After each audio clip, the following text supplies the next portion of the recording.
Good morning. I am Bert. Indeed, I am Bert Headden, and I am a practitioner here, but that's not why I'm here right now. I'm here right now because I've been asked to share with you briefly. Al will give me the hook if I tell a long story. About why I am an active supporter and congregant and member and all those words of the Center for Spiritual Living in Dallas. It's a long story, but I'll try to tell a short version of it. In a way, I'm glad I was asked to do this because it kind of keeps me out of trouble, because I realized that, trouble, well, I'm a male, yes, and I was about to forget an anniversary. Oh. It is an anniversary, you see. It was about 40 years ago today, somewhere in 1971, when a long-time drinking buddy of mine hauled me out of bed one Sunday morning to get me to go with him to this amazing place he had found.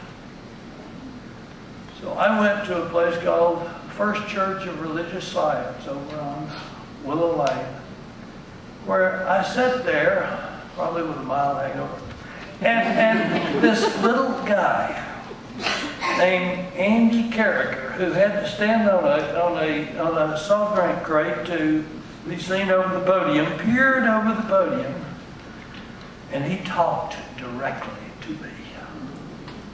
And he talked about my life and why it worked and how it worked and how it didn't work. He talked to me about the creative process of the universe and my role in that. I remember thinking, why the hell had anybody ever explained this to me this way before? it touched something. There was something that it awakened within me. My life actually changed that day. I took classes, Now, over the 40 years, if you've had Peter's Bible class, you know that 40 years is, quote, a very long time. And so, over these 40 years, my relationship and involvement with the organization in our conditional world, the organization then called First Church of Religious Science, now called the Center for Spiritual Living in Dallas, has changed. Congregations change, ministers change, locations change, and I had kids. Things happen. We moved, but I never left the teachings of the science of mind. I never forgot. It's like when you learn something, when you truly understand something new, you can't ever go back to being stupid. Now, did I act kind of stupid? Did I forget a lot of things? Did I fail to use these truths in my life? Oh, yeah, regularly.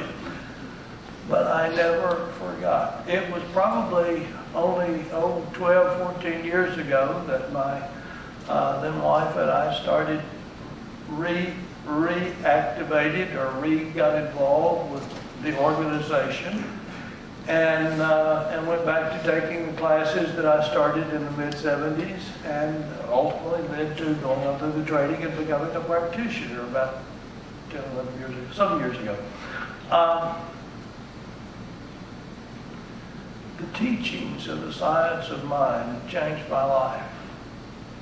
So why do I support the Center for Spiritual Living? Well, certainly there are a variety of reasons. This is Cindy's and my community. This is a community. This is our church home. We have so many friends here. I enjoy the classes. I enjoy the learning, the teaching, and the taking classes. I am a practitioner and I have some responsibilities. But none of that's the real answer.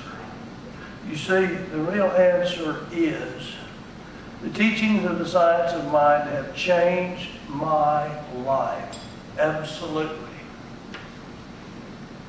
And every time I walk through those doors back there, I am very aware that out there, one of you just like me, that young Bert of 40 years ago, looking for answers about life. I want to do everything in my power to make sure that when young Bert walks through those doors, the message is there for him. Thank you.